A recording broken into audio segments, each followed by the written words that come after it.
اعوذ باللہ من الشیطان الرجیم، میں اللہ تعالی کی پناہ میں آتا ہوں شیطان مردود سے۔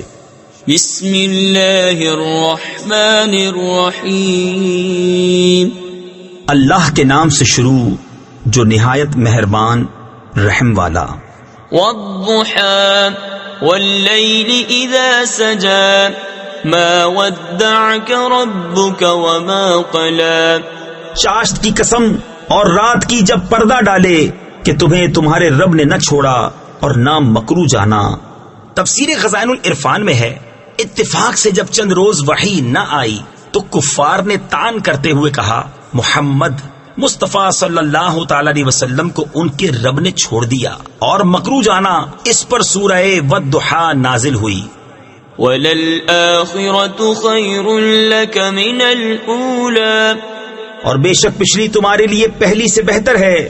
تفسیر خزائن العرفان میں ہے، یعنی آخرت دنیا سے بہتر، کیونکہ وہاں آپ کے لیے مقام محمود و حوض مورود و خیر معود، اور تمام انبیاء اور رسل پر تقدم، اور آپ کی امت کا تمام امتوں پر گواہ ہونا، اور آپ کی شفاعت سے مومنین کے مرتبے اور درجے بلند ہونا، اور بے انتہا عزتیں اور کرامتیں ہیں۔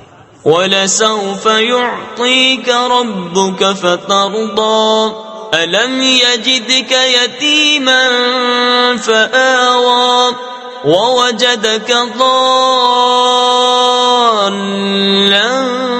فَهَدَىٰ، وَوَجَدَكَ عَائِلًا فَأَغْنَىٰ، فَأَمَّا الْيَتِيمَ فَلَا تَقْهَرْ، وَأَمَّا السَّائِلَ فَلَا تَنْهَرْ، وَأَمَّا بِنِعْمَةِ رَبِّكَ فَحَدِّثْ۔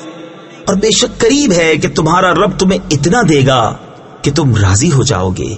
کیا اس نے تمہیں یتیم نہ پایا پھر جگہ دی، اور تمہیں اپنی محبت میں خود رفتہ پایا تو اپنی طرف راہ دی، اور تمہیں حاجت مند پایا پھر غنی کر دیا؟ تو یتیم پر دباؤ نہ ڈالو اور منگتا کو نہ جھڑکو، اور اپنے رب کی نعمت کا خوب چرچا کرو۔